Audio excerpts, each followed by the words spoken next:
আসসালামু আলাইকুম, সবার উপরে শান্তি বর্ষিত হোক। আজকে আসছি ইসরায়েলদের দখলদারদের নৃশংস হত্যাকাণ্ডের প্রতিবাদে টোকিওস্থ ইসরায়েল অ্যাম্বাসির সামনে প্রতিবাদ ও বিক্ষোভ সমাবেশে। মোটামুটি লোকেরও করান্য হয়ে গেছে। যত প্রকার পুলিশ ছিল সবার মনে হয় ছুটি বাতিল। জাপানে এই পরিমাণে পুলিশ কোনোদিন দেখি নাই।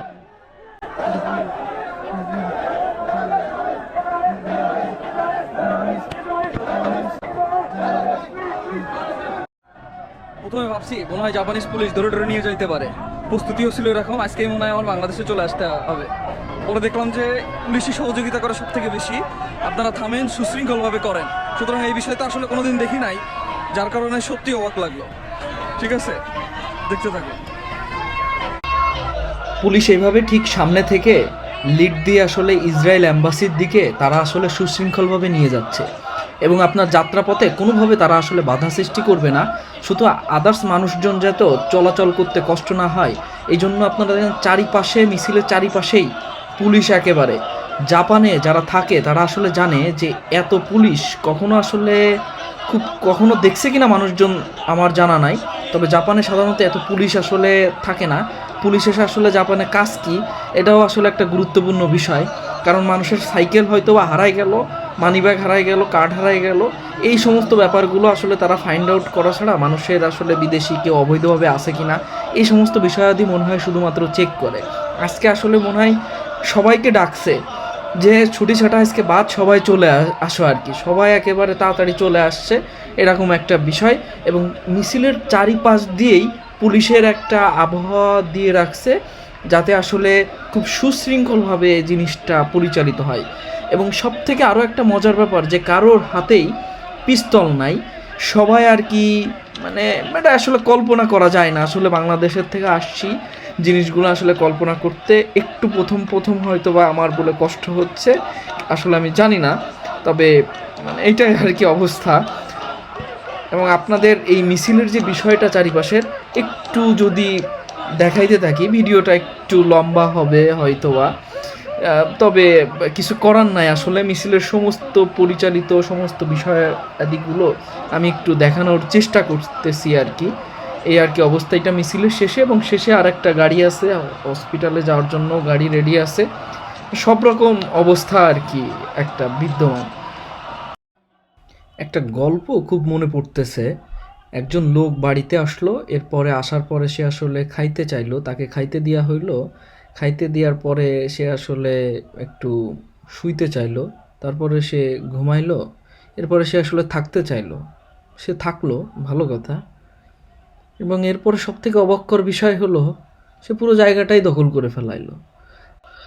একজন মুসলমান হিসেবে শুধু নয়, একজন সাধারণ মানুষ হিসাবে এই ইসরায়েলের দখলকৃত জায়গা থেকে ফিলিস্তিনির জায়গা ফেরত চাই। প্রথমে বলছিলাম যে সুশৃঙ্খল, আসলে কতটা সুশৃঙ্খল আরেকটু উদাহরণ দিই। সামনে সিগন্যাল দিছে, সিগন্যাল দেওয়ার কারণে এখন সবাইকে পুলিশ থেকে বলা হচ্ছে যে আপনারা সবাই থামেন। সো সবাই স্টপ হয়ে গেল। এবং আপনি, পুলিশ যদি বাংলাদেশে এরকম ব্যবহারও করে, আপনি নিশ্চিত থাকতে পারেন যে কেউ থামে থাকবে না। সুতরাং আমরা মানুষ হিসেবেও খুব একটা সুশৃঙ্খল না, আবার আমরা তো পুলিশ দ্বারা এরকম কল্পনা করা কষ্টকর আর কি বিষয়গুলো। সো কিছু বলার নাই, সবাই দেখেন খুব সুশৃঙ্খলভাবে থেমে গেছে আর কি। সো এইটা হলো একটা উন্নত দেশের ভিতর সাথে আমাদের একটা পার্থক্য হয়ে যায়, যার জন্য আসলে আমরা অনেক কিছু থেকে বঞ্চিত হয়ে অনেক কিছু করতে পারি না। আমি বলার উদ্দেশ্য হলো যদি কেউ একটু বুঝতে পারে, অনুধাবন করে, হয়তো বা অনুধাবন করার মাধ্যমেই একদিন এই অবস্থার পরিবর্তন হবে।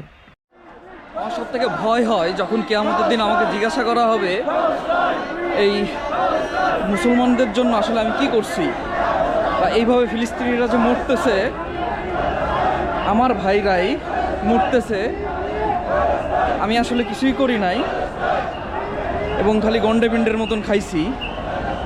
আমার আসলে সেই দিনের জন্য ভয় হয়।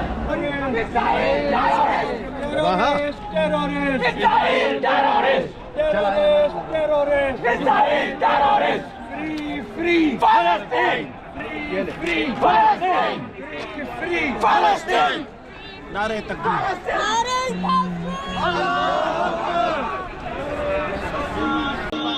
এখন আসলে সবাই ইসরায়েল এম্বাসির সামনে গিয়ে প্রতিবাদ করার জন্য অপেক্ষা করতেছে, কিন্তু এই পাশে পুলিশ এবং কালো পোশাকধারীও কিছু পুলিশ সবাই আসলে ব্যারিকেড দিয়ে দাঁড়ায় আছে ওই পাশে না যাওয়ার জন্য।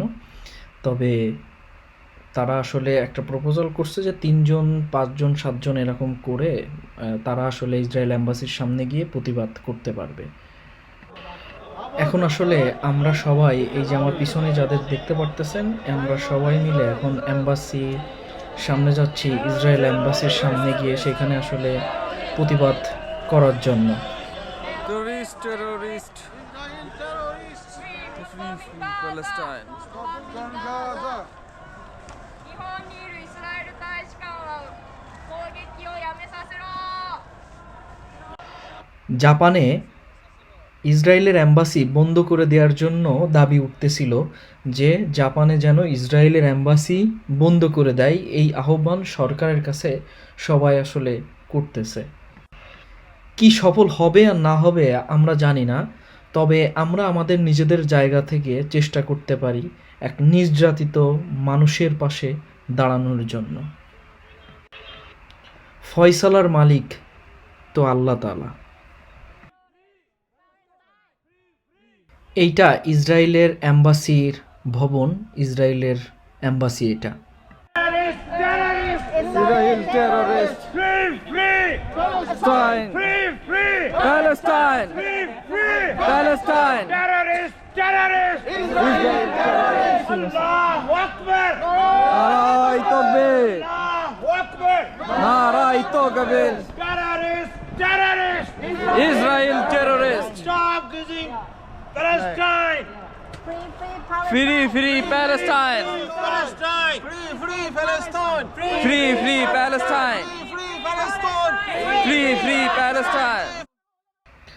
এখন যে গ্রুপটা আসলে আমরা আসছি, এখন আমরা আসলে চলে যাওয়ার পরে আরেকটা গ্রুপ আসবে, তারা এসে আসলে এম্বাসির সামনে প্রতিবাদ করবে। আপনি চিন্তা করুন, বাংলাদেশে যদি কোনো এম্বাসির সামনে গিয়ে আপনি একজন গিয়েও যদি প্রতিবাদ করেন, কি অবস্থা হবে আর কি, একটু চিন্তা করে দেখতে পারেন।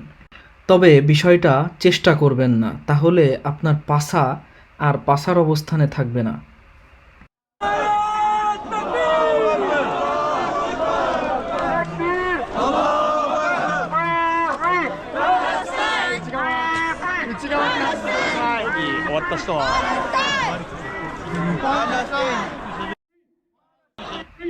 সন্ধ্যা হয়ে গেছে, তবুও এখনো মানুষের সমাগম। শুনেছি সারা রাত মানুষ থাকে। بسم الله الرحمن الرحيم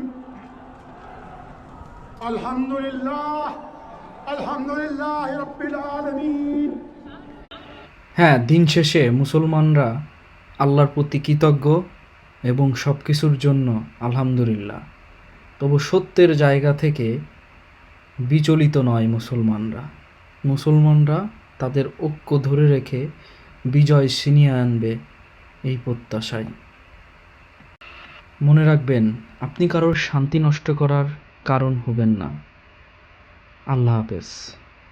وَإِذْ تَأَذَّنَ رَبُّكُمْ لَئِن شَكَرْتُمْ لَأَزِيدَنَّكُمْ وَلَئِن كَفَرْتُمْ إِنَّ عَذَابِي لَشَدِيدٌ। যখন তোমাদের পালনকর্তা ঘোষণা করলেন যে যদি কৃতজ্ঞতা স্বীকার করো তবে তোমাদেরকে আরো দেব, এবং যদি অকৃতজ্ঞ হও তবে নিশ্চয়ই আমার শাস্তি হবে কঠোর।